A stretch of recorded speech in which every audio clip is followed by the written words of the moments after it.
جناب زینب سلام اللہ علیہ نے ارشاد کیا، تمام تعریف اس خدا کے لیے کہ جس نے ہمیں اپنے محبوب نبی حضرت محمد مصطفیٰ صلی اللہ علیہ وآلہ وسلم کی وجہ سے عزت عطا کی، ہمیں ہر نجاست سے پاک کیا، اور رسوا تو صرف فاسق ہوتے ہیں اور جھوٹ صرف کاذب کا ثابت ہوتا ہے، الحمدللہ وہ ہم نہیں ہمارا غیر ہے۔ ابن زیاد نے کہا، خدا نے جو آپ کی اہل بیت سے کیا آپ اسے کیسے دیکھتی ہیں؟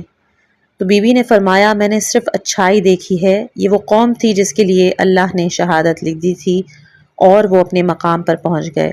اے ابن مرجانہ، تیری ماں تجھ پہ روئے، عنقریب خدا تجھے اور ان کو جمع کرے گا، اس دن اپنے برے انجام کو تو دیکھ لے گا۔ ابن زیاد کو غصہ آیا اور بی بی کو شہید کرنے کا ارادہ کیا، تو عمرو بن حریث نے کہا، اے امیر، یہ عورت ہے، عورتوں کی بات پر مواخذہ نہیں کیا جاتا۔ تب ابن زیاد نے کہا کہ اللہ نے آپ کے بھائی حسین اور ان کے عیال کی شہادت سے میرے دل کو سکون دیا۔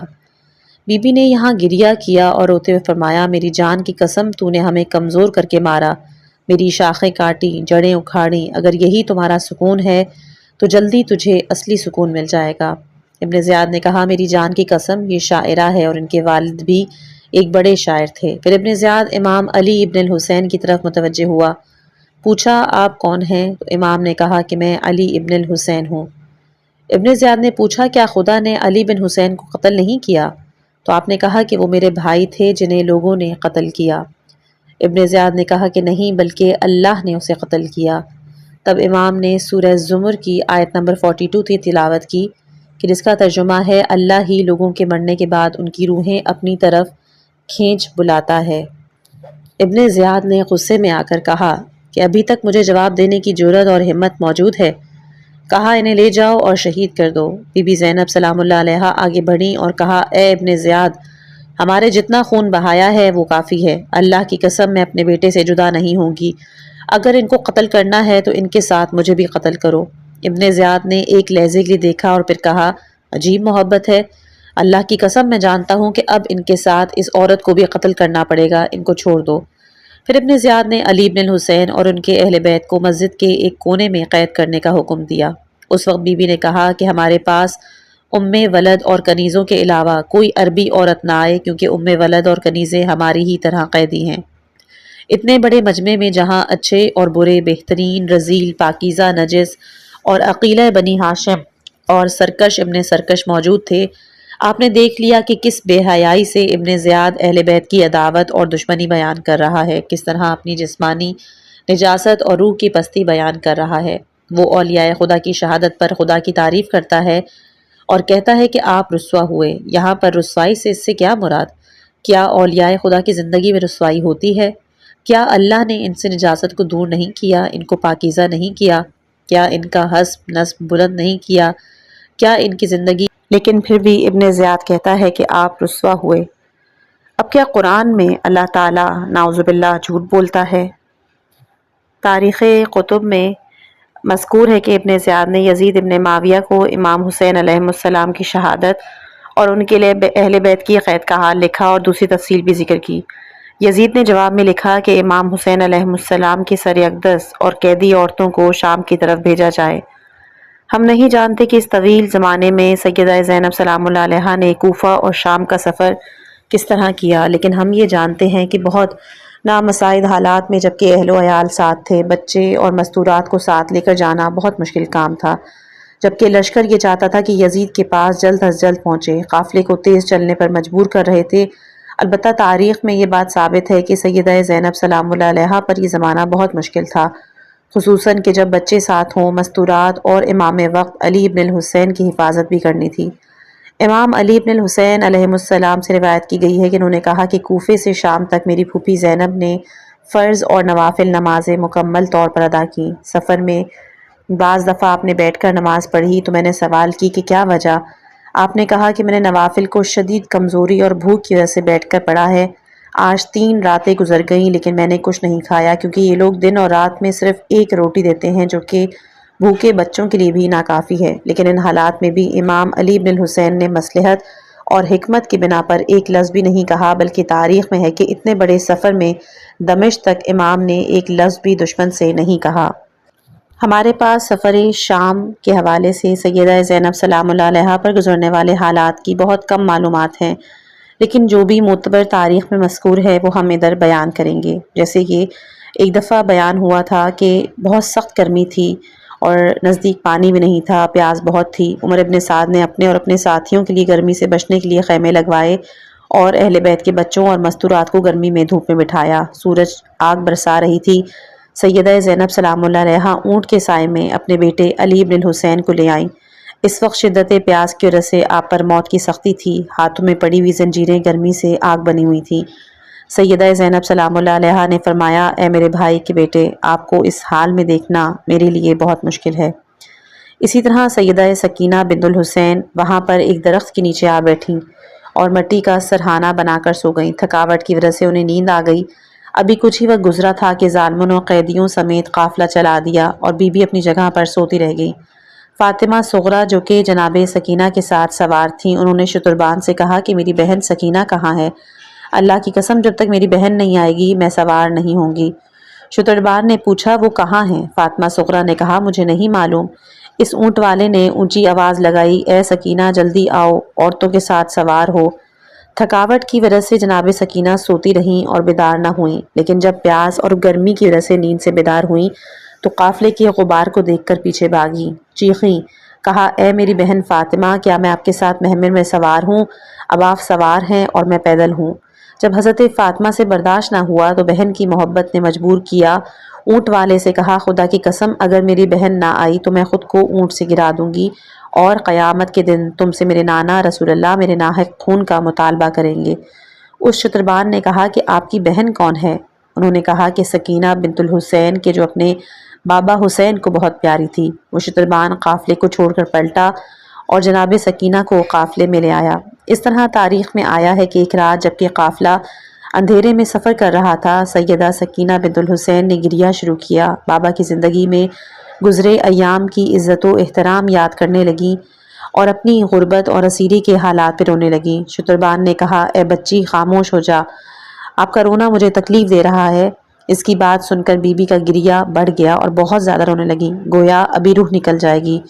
شتربان نے بی بی کو ڈانٹا اور مارا تو بی بی نے روتے ہوئے بیان کی کہ ہائے افسوس آپ پر اے بابا، آپ کو ظلم اور دشمنی میں شہید کیا۔ اونٹ والے کو غصہ آیا، اس نے سیدہ کو ہاتھ سے پکڑا اور زمین پر گھسیٹنے لگا، حتیٰ کہ بی بی غش کھا گئیں۔ جب غش سے افاقہ ہوا تو قافلہ جا چکا تھا۔ آپ اٹھیں اور رات کے اندھیرے میں پیدل قافلے کے پیچھے دوڑیں، کبھی اٹھتیں پھر گر جاتیں، اللہ اور بابا کو مدد کے لیے پکارتیں، پھوپھی کو آواز دیتیں کہ اے بابا مجھے اکیلا چھوڑ کے سب چلے گئے، میں کس کے پاس اور کہاں جاؤں؟ اس اکیلے پن میں بی بی ایک ساتھ چلتی رہیں، جب قافلے کا نشان نہ ملا تو بے ہوش ہو کے گر پڑیں۔ اس وقت جس نیزے پر امام حسین کا سر اقدس تھا وہ زمین میں گر گیا، اس کو زمین سے نکالنے کے لیے سب جمع ہو گئے لیکن وہ باہر نہ آیا۔ اس کی اطلاع عمر ابن سعد کو دی، اس نے کہا علی ابن الحسین سے اس کا سبب پوچھو۔ جب امام نے پوچھا تو امام نے فرمایا کہ میری پھوپھی زینب سے کہو کہ بچوں کو شمار کرے کہ کوئی بچہ تو نہیں رہ گیا۔ سیدہ زینب سلام اللہ علیہا نے سے کہا گیا تو آپ نے ہر بچے کا نام لے کے پکارا، لیکن جب کہا بیٹی سکینہ تو جواب نہ ملا۔ سیدہ زینب نے خود کو اونٹ کی پشت سے گرایا اور پکاری، ہائے غریبی، ہائے حسین، اے میری بیٹی سکینہ تم کس زمین پہ رہ گئی ہو، کس وادی میں گھر گئی ہو؟ وہ قافلے سے پیچھے پلٹیں، پیدل چلتے ہوئے ان کے پاؤں زخمی ہو گئے، آوازیں دے رہی تھیں کہ دور سے ایک سیاہ دھبا نظر آیا، قریب گئیں تو واضح ہوا کہ سکینہ ہے۔ بی بی ان کو لے کر قافلے میں آ گئیں۔ حضرت امام محمد باقر علیہ السلام سے روایت کی گئی ہے کہ انہوں نے اپنے والد سے پوچھا کہ شام کے راستے میں کیا واقعات ہوئے؟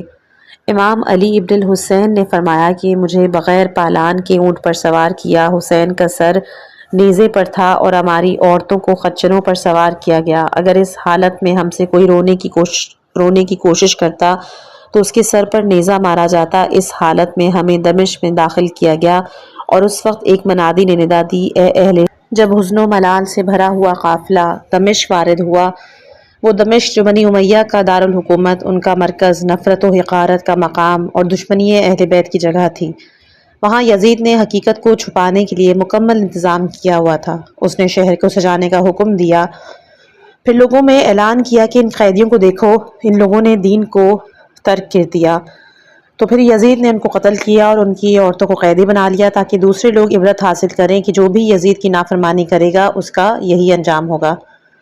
اس سے یہ واضح ہو جاتا ہے کہ لوگوں سے حقیقت چھپی ہوئی تھی۔ امام علی ابن الحسین علیہ السلام سے روایت کی گئی ہے کہ وہ فرماتے ہیں کہ جب ہمیں یزید کے دربار لے جانے کا ارادہ کیا گیا تو حالت یہ تھی کہ میرے گلے میں رسی ڈالی گئی، اسی رسی میں کلثوم، ان کے بعد جناب زینب، پھر حضرت سکینہ اور باقی بیویاں تھیں۔ وہ چلتے ہوئے ہمیں مارتے تھے یہاں تک کہ ہم اس کے دربار میں پہنچ گئے۔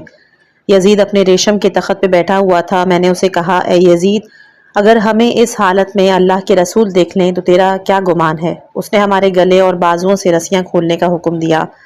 اسی طرح روایت کی گئی ہے کہ جب سادات کا قافلہ یزید ابن معاویہ کے دربار میں پہنچا تو وہ ہر مستور کو بغیر حجاب کے دیکھتا رہا۔ ان کے پاس اپنے چہرے اور سر چھپانے کے لیے کوئی چادر نہ تھی۔ یزید نے کہا، یہ کون ہے؟ لوگوں نے بتایا کہ یہ سکینہ بنت الحسین۔ اس نے کہا، کیا تو سکینہ ہے؟ بی بی سکینہ رونے لگی، یہاں تک کہ جان نکل جانے کا خوف ہوا۔ اس نے پوچھا، یہ تم کیوں روتی ہو؟ بی بی سکینہ فرماتی ہیں کہ کیسے نہ روں جبکہ میرے پاس سر اور چہرہ چھپانے کے لیے چادر نہیں اور تم لوگ مجھے دیکھ رہے ہو۔ شیخ مفید نے اپنی کتاب الارشاد میں بیان کیا کہ جناب فاطمہ بنت الحسین فرماتی ہیں کہ جب ہمیں یزید کے سامنے بٹھایا گیا تو ایک شامی نے یزید سے کہا، اے امیر، کیا یہ کنیز مجھے دے سکتے ہیں؟ اور اشارہ میری طرف کیا۔ میں نے اپنی پھوپھی سے کہا، اے اماں، کیا یہ مجھے کنیز بنا سکتے ہیں؟ سیدہ زینب سلام اللہ علیہا نے کہا، نہیں، اس فاسق کے لیے ممکن نہیں۔ اور شامی سے کہا، اللہ کی قسم تم جھوٹے ہو یزید، اور تمہارے بس میں یہ بات نہیں۔ یزید نے غصے میں آ کر کہا، تو جھوٹ بولتی ہے، میرے لیے جائز ہے اور میں ایسے کر سکتا ہوں اور کروں گا۔ سیدہ زینب سلام اللہ علیہا نے کہا، ہرگز نہیں، اللہ کی قسم تو نے ایسا کیا تو ہماری ملت سے خارج ہو جائے گا اور تمہارا کوئی دین نہیں ہوگا۔ یزید کے غصے میں اضافہ ہوا۔ اس نے کہا، میں ایسا کر سکتا ہوں، ویسے بھی میں تمہارا باپ اور بھائی دین سے خارج ہوئے تھے۔ سیدہ زینب سلام اللہ علیہا نے کہا کہ بلکہ تو اللہ اور میرے بابا کے دین سے خارج ہے جسے تو نے تیرے باپ اور دادا نے ہدایت پائی اگر تم مسلمان رہتے تو۔ یزید نے کہا، اے اللہ کے دشمن، تم جھوٹ بول رہی ہو۔ سیدہ زینب سلام اللہ علیہا نے یزید سے فرمایا، تو ایک ظالم بادشاہ ہے اور تیری حکومت غاصب ہے۔ اس وقت یزید پہ سکتہ طاری ہوا۔ اس شامی نے اپنی بات دوبارہ کی کہ مجھے کنیز دی جائے تو یزید نے جواب دیا، خاموش ہو جاؤ، خدا تمہیں معطوب کرے۔ اس شامی نے پوچھا، یہ لڑکی ہے کون؟ تو یزید نے کہا کہ یہ فاطمہ بنت الحسین ہے اور یہ عورت زینب بنت علی ابن ابی طالب ہے۔ شامی نے کہا، وہی حسین کہ جو فاطمہ زہرا اور علی کے بیٹے ہیں؟ یزید نے کہا، ہاں۔ شامی نے کہا، اے یزید، تم پر اللہ کی لعنت ہو، تم اپنے نبی کی عطرت کو شہید کرتا ہے اور اس کی ذریت کو قیدی کرتا ہے۔ اللہ کی قسم میں نے سمجھا کہ یہ روم کے قیدی ہیں۔ یزید نے کہا، اللہ کی قسم میں تمہیں بھی ان کے ساتھ قتل کرتا ہوں۔ اور پھر اس نے حکم دیا اور اس شخص کو بھی قتل کر دیا گیا۔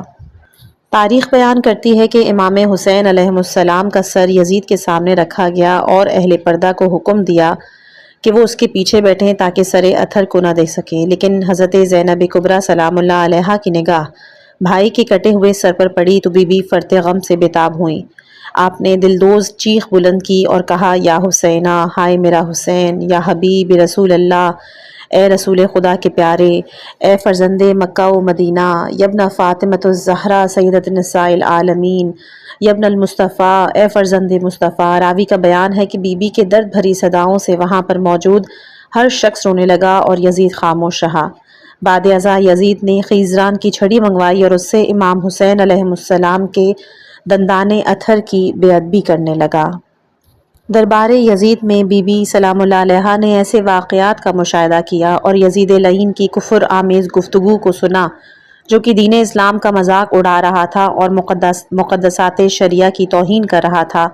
آپ نے محسوس کیا کہ یزید اپنی سلطنت اور حکومت کے غرور میں اتنا بدمست ہو چکا ہے کہ اب وہ کھل کر اپنی زندگی کا اظہار کر رہا ہے، عقائد اسلامیہ کی توہین کر رہا ہے۔ علاوہ ازیں اس نے بی بی کے سامنے کائنات کا بڑا جرم یہ کیا کہ اس نے اپنے عصا کے ساتھ امام حسین کے ان لبوں اور دندان مبارک کی توہین کی جو کہ رسول خدا کی بوسہ گاہ اور سرے، اور اس نے دربار میں شراب بھی پی رہا تھا۔ ان حالات میں صاحب شریعت رسول خدا کی بیٹی کیسے خاموش رہ سکتی ہے؟ آپ خاموش رہتی تو آخر کیسے، جبکہ آپ جانتی تھیں کہ آپ یزید کے غلط دعووں کی تردید کر سکتی ہیں، اس کی باطل گفتگو کا جواب دے سکتی ہیں، کیونکہ آپ کے پاس خاموش کرا دینے والی منطق، دلیل قاطع، قدرت بیان اور قوت حجت کے ہتھیار موجود تھے۔ یزید کے دربار میں خطبہ زینب سلام اللہ علیہا۔ اس خطبے کو جناب شیخ طبرسی نے اپنی کتاب الاحتجاج میں ذکر کیا، اور اسی طرح کچھ فرق اور اضافے کے ساتھ سید ابن طاؤس نے اپنی کتاب لحوف میں اس کا ذکر کیا ہے۔ پہلے ہم شیخ طبرسی والی روایات کے خطبے کو ذکر کریں گے اور پھر اس کی شرح کریں گے۔ بعد ازاں دوسری روایت کے الفاظ کا ذکر اور تشریح ہوگی۔ شیخ صدوق نے بنی ہاشم کے بزرگوں اور دوسرے لوگوں سے بھی یہ روایت کی کہ جب حضرت امام زین العابدین علیہ السلام اور اہل حرم دربار میں داخل ہوئے، امام مظلوم کا سر اقدس ایک تشت میں یزید کے پاس لایا گیا۔ اس ملعون نے اپنی چھڑی آپ کے دندان مبارک پر رکھی اور یہ اشعار کہنے لگا کہ جس کا ترجمہ ہے: بنی ہاشم نے حکومت کے لیے ڈھونگ رچایا ہے، نہ کوئی فرشتہ آیا نہ کوئی وحی نازل ہوئی۔ راوی کہتے ہیں کہ جب جناب زینب سلام اللہ علیہا نے یہ سب کچھ دیکھا تو اونچی آواز میں آہو بکا شروع کی جس نے دلوں کو رلایا۔ پھر آپ فرمانے لگیں: اے حسین، اے رسول خدا کے حبیب، اے مکہ و منا کے بیٹے، اے عورتوں کی سردار فاطمۃ الزہرا کے فرزند، اے محمد مصطفیٰ کے لاڈلے۔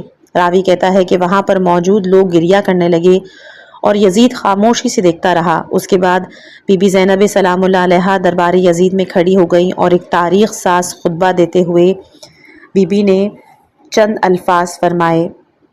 یہ ایک طویل خطبہ ہے کہ جس کا ترجمہ بیان کروں گی کہ سب تعریفیں اس خدا کے لیے کہ جو عالمین کا پروردگار ہے، درود و سلام ہو اس کے رسول اور ہمارے جد بزرگوار پر۔ اما بعد، بالآخر ان لوگوں کا انجام برا ہے جنہوں نے اپنے دامن حیات کو برائیوں کی سیاہی سے داغدار کر کے اپنے خدا کی آیات کی تکذیب کی اور آیات پروردگار کا مذاق اڑایا۔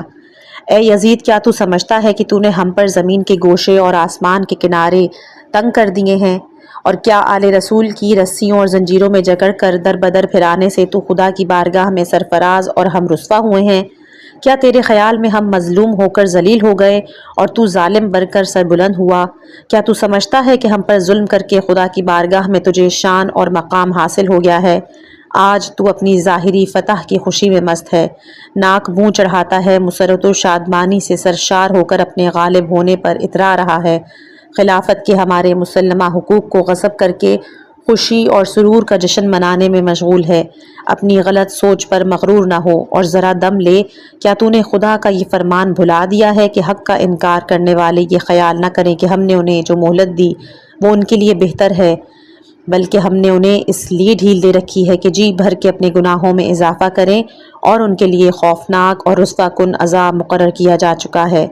اے طلقہ کے بیٹے، یعنی ہمارے آزاد کردہ غلاموں کی اولاد، کیا یہ تیرا انصاف ہے کہ تو نے اپنی مستورات اور لونڈیوں کو چادر اور چار دیواری کا تحفظ فراہم کر کے پردے میں رکھا ہے، جبکہ رسول زادیوں کو سربرہنہ در بدر پھیلا رہا ہے؟ تو نے مخدرات عصمت کی چادریں لوٹ لیں، ان کی بے حرمتی کا مرتکب ہوا۔ تیرے حکم پر اشقیاء نے رسول زادیوں کو بے نقاب کر کے شہر بشہر پھرایا۔ تیرے حکم پر دشمنان خدا اہل بیت رسول کی پاک دامن مستورات کو ننگے سر لوگوں کے ہجوم میں لے آئے۔ لوگ رسول زادیوں کے کھلے سر دیکھ کر ان کا مذاق اڑا رہے ہیں۔ دور اور نزدیک کے رہنے والے سب لوگ ان کی طرف نظریں اٹھا اٹھا کر دیکھ رہے ہیں۔ ہر شریف اور کمینے کی نگاہیں ان پاک بیبیوں کے ننگے سروں پر جمی ہوئی ہیں۔ آج رسول زادیوں کے ساتھ ہمدردی کرنے والا کوئی نہیں۔ آج ان قیدی مستورات کے ساتھ ان کے مرد موجود نہیں جو ان کی سرپرستی کریں۔ آج آل محمد کا معین و مددگار کوئی نہیں۔ اس شخص سے بھلائی کی توقع ہی کیا ہو سکتی ہے کہ جو اس خاندان کا چشم و چراغ ہو، جس کی بزرگ خاتون یعنی کہ یزید کی دادی نے پاکیزہ لوگوں کا جگر چبا کر تھوک دیا ہو؟ اس شخص سے انصاف کی کیا امید ہو سکتی ہے جس کا گوشت پوست شہیدوں کے خون سے بنا ہے؟ وہ شخص کس طرح ہم اہل بیت پر مظالم ڈھانے میں کمی کر سکتا ہے کہ جو بغض و عداوت اور کینے سے بھرے ہوئے دل کے ساتھ ہمیں دیکھتا ہے؟ اے یزید، کیا تجھے شرم نہیں آتی اتنے بڑے جرم کے ارتکاب کرنے، اتنے بڑے گناہ کو انجام دینے کے باوجود فخر و مباحات کرتے ہوئے؟ یہ کہہ رہا ہے کہ آج اگر میرے اجداد موجود ہوتے تو ان کے دل باغ باغ ہو جاتے اور مجھے دعائیں دیتے ہوئے کہتے کہ اے یزید، تیرے ہاتھ شل نہ ہوں۔ اے یزید، کیا تجھے حیا نہیں آتی کہ تو جوانان جنت کے سردار حسین ابن علی کے دندان مبارک پر چھڑی مار کر ان کی بے ادبی کر رہا ہے؟ اے یزید، تو کیوں نہ خوش ہو اور فخر و مباحات پر مبنی قصیدے نہ پڑھے، کیونکہ تو نے اپنے ظلم اور استبداد کے ذریعے ہمارے دلوں کے زخموں کو گہرا کیا۔ شجرہ طیبہ کی جڑیں کاٹنے کے گھناؤنے جرم کا مرتکب ہوا۔ تو نے اولاد رسول کے خون میں اپنے ہاتھ رنگین کیے ہیں۔ تو نے عبد المطلب کے خاندان کے ان نوجوانوں کو تہہ تیغ کیا کہ جن کی عظمت و کردار کے درخشندہ ستارے زمین کے گوشے گوشے کو منور کیے ہوئے ہیں۔ آج تو آل رسول کو قتل کر کے اپنے بدنہاد اسلاف کو پکار کر انہیں اپنی فتح کے گیت سنانے میں منہمک ہے۔ تو ان قریب اپنے ان کافر بزرگوں کے ساتھ جا ملے گا اور اس وقت اپنی گفتار و کردار پر پشیمان ہو کر یہ آرزو کرے گا کہ کاش میرے ہاتھ شل ہو جاتے، میری زبان بولنے سے عاجز ہو جاتی اور میں نے جو کچھ کہا کیا میں اس سے باز رہتا۔ اس کے بعد حضرت زینب سلام اللہ علیہا نے آسمان کی طرف منہ کر کے بارگاہ الہی میں عرض کی، اے ہمارے کردگار، تو ہمارا حق ان ظالموں سے ہمیں دلا، ہمارے حق کا بدلہ ان سے لے۔ اے پروردگارا، تو ہی ان ستمگروں سے ہمارا انتقام لے۔ اے خدا، تو ہی ان پہ غضب نازل فرما جنہوں نے ہمارے عزیزوں کو خون میں نہلایا، ہمارے مددگاروں کو تہہ تیغ کیا۔ اے یزید، تو نے جو ظلم کیا اپنے ساتھ کیا، تو نے کسی کی نہیں بلکہ اپنی کھال ادھیڑی ہے، تو نے کسی کا نہیں بلکہ اپنا گوشت کاٹا ہے۔ تو رسول خدا کے سامنے ایک مجرم کی صورت میں لایا جائے گا، تجھ سے تیرے گھناؤنے جرم کی باز پرس ہوگی۔ تو نے آل رسول کا خون ناحق کیوں بہایا، رسول زادیوں کو در بدر کیوں پھرایا، نیز رسول کے جگر پاروں کے ساتھ ظلم کیوں روا کیا۔ اے یزید، یاد رکھ، خدا تجھ سے آل رسول کا انتقام لے کر ان مظلوموں کا حق انہیں دلائے گا، انہیں امن و سکون کی نعمت سے مالا مال کر دے گا۔ خدا کا فرمان ہے نا کہ تم گمان نہ کرو وہ لوگ کہ جو راہ خدا میں مارے گئے اور مٹ چکے ہیں، بلکہ وہ ہمیشہ کی زندگی پا گئے اور بارگاہ الہی سے روزی پا رہے ہیں۔ اے یزید، یاد رکھ، تو نے جو ظلم آل محمد پر ڈھائے ہیں اس پر رسول خدا عدالت الہی میں تیرے خلاف شکایت کریں گے اور جبرائیل امین آل رسول کی گواہی دیں گے۔ پھر خدا اپنے عدل و انصاف کے ذریعے تجھے سخت عذاب میں مبتلا کر دے گا اور یہی بات تیرے برے انجام کے لیے کافی ہے۔ ان قریب وہ لوگ بھی اپنے انجام کو پہنچ جائیں گے جنہوں نے تیرے لیے ظلم و استبداد کی بنیادیں مضبوط کی، تیری آمرانہ سلطنت کی بساط بچھا کر تجھے اہل اسلام پر مسلط کر دیا۔ ان لوگوں کو بہت جلد معلوم ہو جائے گا کہ ستمگروں کا انجام برا ہوتا ہے، کس کے ساتھی ناتوانی کا شکار ہیں۔ اے یزید، یہ گردش ایام حوادث روزگار کا اثر ہے، مجھے تجھ جیسے بد نہاد سے ہم کلام ہونا پڑا، میں تجھ جیسے ظالم اور ستمگر سے گفتگو کر رہی ہوں، لیکن یاد رکھ تو ایک نہایت پست اور گھٹیا شخص ہے جس سے کلام کرنا بھی شریفوں کی توہین ہے۔ میری اس جرأت سخت سخن پر مجھے اپنے ستم کا نشانہ ہی نہ کیوں نہ بنا دے، لیکن میں اسے ایک عظیم امتحان اور آزمائش سمجھتے ہوئے صبر و استقامت اختیار کروں گی۔ تیری بد کلامی بدسلوکی میرے عزم و استقامت پر اثر انداز نہیں ہو سکتی۔ اے یزید، آج ہماری آنکھیں اشکبار ہیں، سینوں میں آتش غم کے شعلے بھڑک رہے ہیں۔ افسوس تو اس بات پر ہے کہ شیطان کے ہم نواؤں اور بدنام لوگوں نے رحمان کے سپاہیوں اور پاک لوگوں کو تہہ تیغ کر ڈالا، اور ابھی تک اس شیطانی ٹولے کے ہاتھوں سے ہمارے پاک خون کے قطرے ٹپک رہے ہیں۔ ان کے ناپاک دہن ہمارا گوشت چبانے میں مصروف ہیں۔ صحرا کے بھیڑیے ان پاک باز شہیدوں کی مظلوم لاشوں کے ارد گرد گھوم رہے ہیں، اور جنگل کے نجس درندے ان پاکیزہ جسموں کی بے حرمتی کر رہے ہیں۔ اے یزید، اگر آج تو ہماری مظلومیت پر خوش ہو رہا ہے، اسے اپنے دل کی تسکین کا باعث سمجھ رہا ہے، تو یاد رکھ جب قیامت کے دن اپنی بد کرداری کی سزا پائے گا تو اس کا برداشت کرنا تیرے بس سے باہر ہوگا۔ خدا عادل ہے، وہ اپنے بندوں پر ظلم نہیں کرتا۔ ہم اپنی مظلومیت کا حال خدا کے سامنے پیش کرتے ہیں، ہر حال میں ہمارا بھروسہ اسی کی عنایات اور عدل و انصاف پر ہے۔ اے یزید، تو جتنا چاہے مکر و فریب کر لے، بھرپور کوشش کر کے دیکھ لے، مگر تمہیں معلوم ہونا چاہیے کہ تو ہماری یاد لوگوں کے دلوں سے مٹا سکتا ہے، نہ وحی الہی کی پاکیزہ آثار محو کر سکتا ہے۔ تو یہ خیام خال اپنے دل سے نکال دے کہ ظاہر سازی کے ذریعے ہماری شان و منزلت کو پالے گا۔ تو نے جس گھنونے جرم کا ارتکاب کیا اس کا بدنما داغ اپنے دامن سے نہیں دھو پائے گا۔ تیرا نظریہ نہایت گھٹیا کمزور ہے، تیری حکومت میں گنتی کے دن باقی ہیں، تیرے پاس اس دن کے لیے حسرت و پریشانی کے سوا کچھ نہیں بچے گا جب منادی ندا دے گا، ظالم و ستمگر لوگوں کے لیے خدا کی لعنت ہے۔ ہم خدا قدوس کی بارگاہ میں شکر گزار ہیں کہ جس نے اپنے اولیاء کے لیے سعادت اور اصفیاء کے لیے شہادت مقرر کی، ان کے عالم رحمت و رفعت کی طرف منتقل کیا، ان پر راضی اور خوشنود ہوا، انہیں مغفرت سے نوازا۔ ہم دعا کرتے ہیں کہ وہ ہمارے شہیدوں کے ثواب اور اجر میں اضافہ و تکمیل فرمائے، ہم باقی سب افراد کو اپنی عنایتوں سے نوازے۔ بے شک خدا ہی رحم و رحمت کرنے والا، حقیقی معنوں میں مہربان۔ خدا کی عنایتوں کے سوا ہمیں کچھ مطلوب نہیں، ہمیں صرف اور صرف اسی کی ذات پہ بھروسہ ہے۔ اس سے پہلے کہ ہم اس خطبے کی تشریح کریں، اپنے محترم قارئین کے لیے ابتدائی گفتگو ہے کہ آپ قارئین ذرا غور فرمائیں، اتنی خطرناک محفل اور اس میں جناب زینب سلام اللہ علیہا کا یوں خطبہ کیا معجزے سے کم ہے؟ کیا یہ بات قابل تعجب نہیں کہ وقت کا فرعون اور ظالم زمانہ یزید جرأت نہیں رکھتا کہ ان کے خطبے کا جواب دے سکے، بلکہ وہ اپنی عاجزی اور کمزوری کا اظہار کرتا ہے۔ جناب زینب سلام اللہ علیہا کے کلام نے یزید کا حسب و نسب، اس کے لواحقین اور سابقین سب کو واضح اور آشکار کر دیا۔ اس طرح کلام کیا گویا بجلی کڑک رہی ہے اور اس کے اعصاب کو شل کر دیا کہ وہ بات کرنے کی ہمت بھی نہ کر سکا۔ اب ہم خطبے کی شرح بیان کریں گے، اس زندہ و جاوید خطبے کی شرح۔ جناب زینب سلام اللہ علیہا نے اپنے کلام کی ابتدا خدا تعالیٰ کی تعریف سے کی، پھر اپنے نانا پہ درود و سلام، تاکہ ان کو دنیا جان لے کہ وہ نواسی رسول ہیں، یہاں تک کہ باقی لوگ بھی آگاہ ہو جائے کہ یہ قیدی اولاد رسول میں سے ہیں، نہ کہ کافر اور مشرک۔ پھر آپ نے قرآن کی آیہ مجیدہ کی تلاوت کی، جس کا ترجمہ ہے بالآخر ان لوگوں کا انجام بہت برا ہے جنہوں نے آیات خدا کو جھٹلایا اور ان کا مذاق اڑایا۔ اس قسم کا اظہار کرنا اور وہ بھی خطبے کے مقدمے میں، یہ بہت کم نظر آتا ہے۔ عاقبت کل شیء یعنی آخر کار وہ لوگ جنہوں نے آیات خدا کی تکذیب کی اور رسول کی توہین کی اور گناہوں کا ارتکاب کیا، ان کا انجام آخر کار جہنم کی آگ ہے۔ اس آیت کو پڑھ کے یزید کے ان اشعار کی طرف اشارہ کیا کہ وہ کہتا ہے کہ بنی ہاشم نے حصول حکومت کے لیے ڈھونگ رچایا، نہ کوئی فرشتہ نازل ہوا نہ وحی۔ وہ ممبر پر بیٹھ کر اس طرح کی واضح طور پر قرآن، نبوت اور وحی سے انکار کر رہا ہے کہ کفر اس کے علاوہ کچھ اور نہیں۔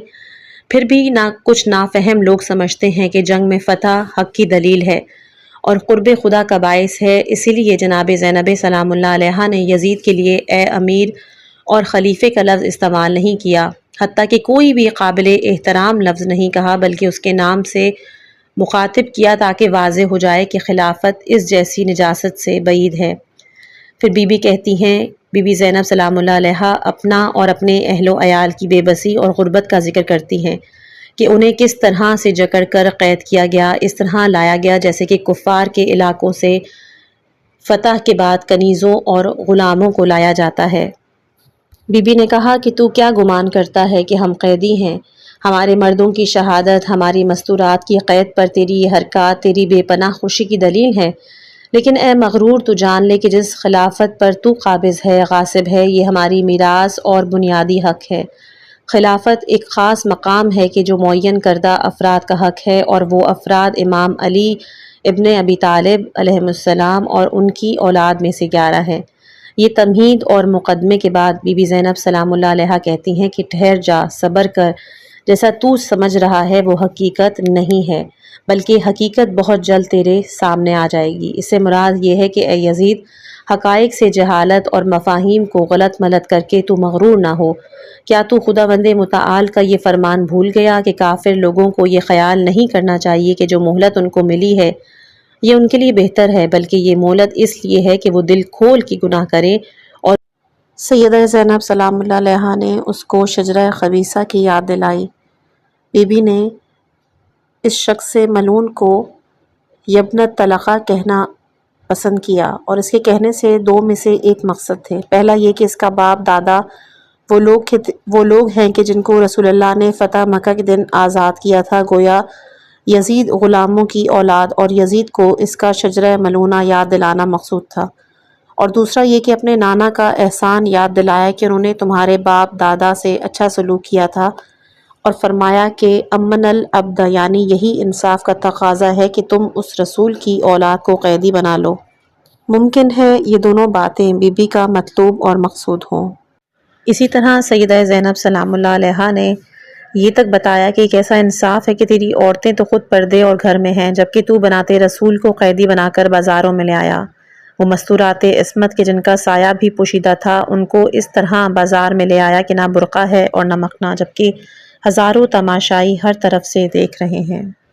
بی بی نے اپنے خطبے میں ایک ایسا جملہ کہا کہ جس کا مطلب تھا کہ ہر وہ جگہ کہ جہاں زیادہ ہجوم تھا وہاں ان مستورات کو لے کے گئے تاکہ توہین اور بے حرمتی ہو۔ مستورات عصمت کو اتنا واضح کیا کہ ہر دور اور قریب سے گزرنے والے نے ان کو دیکھا۔ ان دیکھنے والوں میں شریف بھی تھے، رذیل قسم کے لوگ۔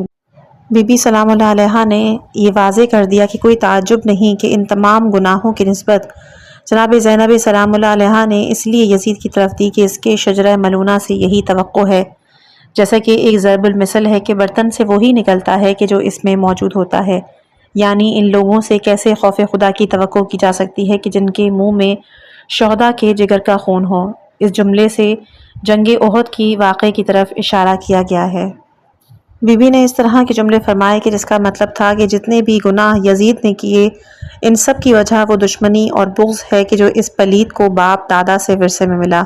اسی بےہودہ وراثت کی وجہ سے امام مظلوم کو شہید کر دیا اور پھر ان کے اہل و عیال کو قیدی بنا کر دربدر پھرایا گیا۔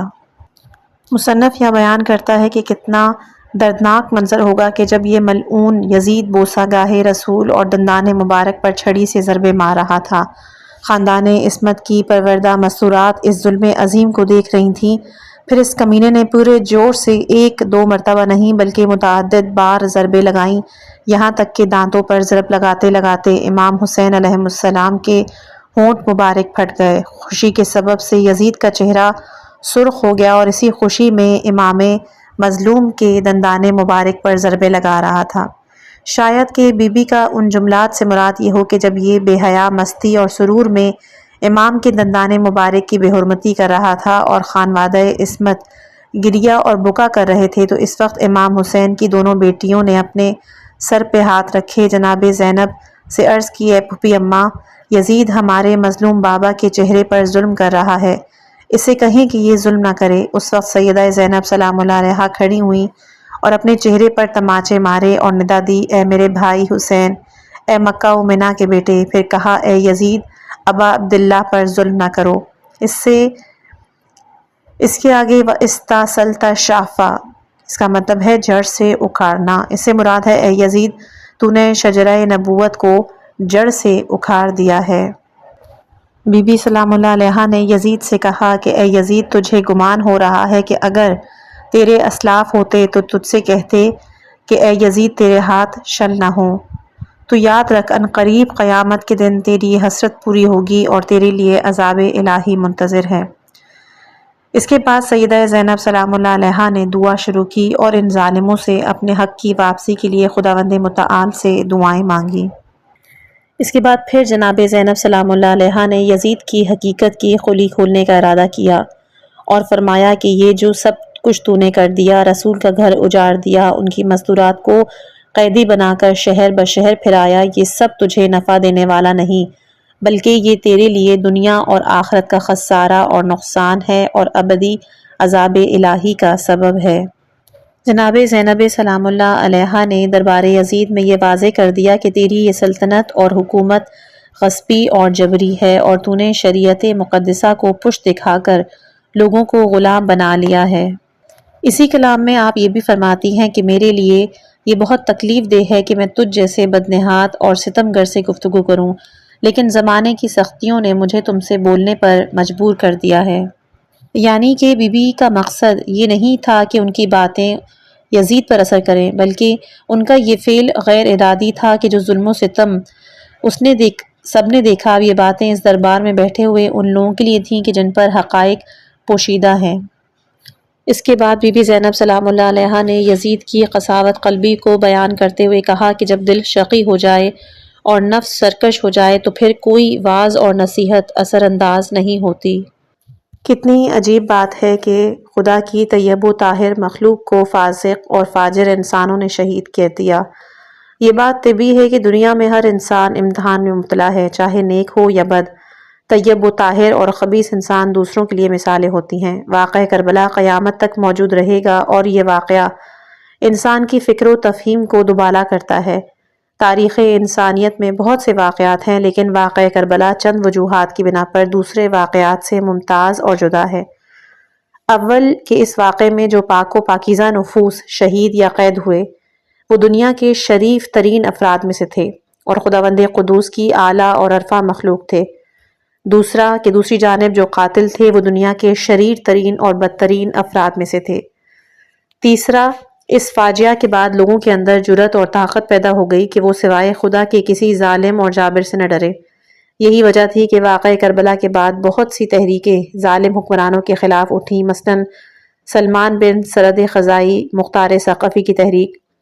تاریخ میں موجود ہے کہ روز عاشوراء امام عالی مقام نے اس حقیقت کو ان الفاظ میں آشکار بھی کیا تھا کہ اے بدبخت امت، تم نے آل محمد کے ساتھ کتنا برا سلوک کیا، یاد رکھو تم میرے بعد کسی کو ناحق قتل کرتے ہوئے نہیں گھبراؤ گے، میرے قتل کے بعد دوسرے بے گناہوں کا قتل تمہیں آسان دکھائی دے گا۔ چوتھا یہ کہ واقعہ کربلا میں اس بات کا بھی درس موجود ہے کہ انسان پر جب کبھی مصائب اور آلام آئیں انہیں کس طرح خندہ پیشانی سے قبول کرنا ہے اور ان مشکلات کا کس طرح مقابلہ کرنا ہے۔ پانچواں کہ فاجعہ کربلا سننے اور پڑھنے سے انسان میں ایک معنوی جذبہ پیدا ہوتا ہے، اخلاق اور اعمال کی تحریک پیدا ہوتی ہے اور عبادات اور عقائد کی تعلیم حاصل ہوتی ہے۔ اللہ تبارک و تعالیٰ نے اعمال کی قبولیت کی شرط ولایت اہل بیت قرار دی اور ان کی اتباع کو لازمی قرار دیا ہے۔ رسول خدا صلی اللہ علیہ وآلہ وسلم کا فرمان ہے کہ میری اہل بیت کی مثال کشتی نوح کی سی ہے کہ جو اس میں سوار ہو گیا وہ نجات پا گیا اور جو پیچھے رہ گیا وہ غرق ہو گیا۔ اب ہم پھر دوبارہ خطبہ سیدہ کی تشریح کی طرف پلٹتے ہیں۔ بی بی نے خطبے کے دوران فرمایا کہ بی بی کا یہ فرمان ہے کہ آزاد کردہ خبیث ترین افراد کے ہاتھوں کے ذریعے متقی ترین اور ابن الاوصیاء انبیاء کے وارث شہید ہوئے۔ تاریخ سے یہ بات اظہر من الشمس ہے کہ فاجعہ کربلا میں جتنے بھی ظالم موجود تھے، خصوصاً اس واقعے کے اصل محرکین، سب کے سب سلسلہ نسب کے لحاظ سے مشکوک تھے اور ولد الزنا تھے۔ بی بی کا اپنے خطبے میں ایک جملہ تھا کہ یہ نفس زکیہ ہے کہ جو ارض کربلا اور اس کے ارد گرد بھیڑیے موجود ہیں کہ جو اسے نوچ رہے ہیں۔